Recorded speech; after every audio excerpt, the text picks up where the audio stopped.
ଦେଖନ୍ତୁ କେଉଁଝର ଜିଲ୍ଲାର ଅଧିଷ୍ଠାତ୍ରୀ ଦେବୀ ହେଲେ ମା ତାରିଣୀ। ଆଜି ଯୋଉ ହଉଛି ଭିତ୍ତିପ୍ରସ୍ତର ସ୍ଥାପନ ଏବଂ ହଉଛି ମାନେ ଭୂମି ପୂଜା ହଉଛି, ଏଥି ନେଇକି ତ ଆମେ ଆଗରୁ ଦାବି କରିବେ। ମୁଁ ଗୋଟିଏ ଏମଏଲଏ ଯୋଉଟା କି ସଦାବେଳେ ଦାବି କରେ ଏବଂ ବାରମ୍ବାର ଆସେମ୍ବଲିରେ କୋଶ୍ଚିନ୍ କରିଛି ଯେ ମା ତାରିଣୀଙ୍କର ଉନ୍ନତିମୂଳକ କାମ କରାଯାଉ।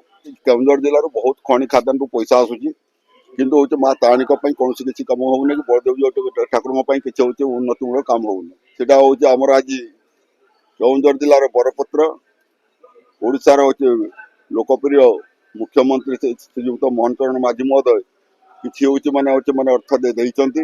ସେ ଅର୍ଥ ଦେବା ମାଧ୍ୟମରେ ଆଜି ସେ ବି ନିଜେ ଆଜି ଆସୁଛନ୍ତି ଏବଂ ଆପଣ ଏ ବାବଦରେ ଆଗରୁ ମଧ୍ୟ କହିଥିଲେ ଏବଂ ବିଗତ ସରକାର ସମୟରେ ମାତ୍ର 50 କୋଟି ଟଙ୍କା ଦିଆଯାଇଥିଲା, କିନ୍ତୁ ୟାକୁ ବଢିକି ଆଜି 312 କୋଟି ଟଙ୍କା ଯାହା ସୂଚନା ଅଛି ମିଳିଛି।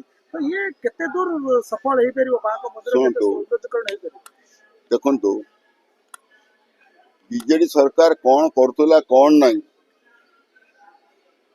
ସେ ବାବଦରେ ମୋର କିଛି କହିବାର ନାହିଁ।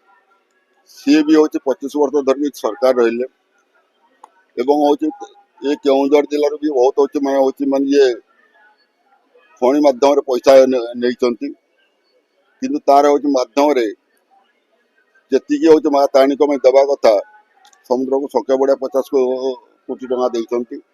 କିନ୍ତୁ ଆଜି ମୋହନ ସରକାର ଯଦି ଅଧିକ ଦେଇପାରୁଛନ୍ତି, ସେ ହଉଛି ଯେହେତୁ କେଉଁଝର ଜିଲ୍ଲାର ପିଲା ଏବଂ ପୁଅ ଏବଂ ହଉଛି ମା ତାରିଣୀଙ୍କ ବାବଦରେ ତାଙ୍କର ଚିନ୍ତାଧାରା ଅଛି, ସେଥିପାଇଁ ମୁଁ ତାଙ୍କୁ ଧନ୍ୟବାଦ ଦଉଛି।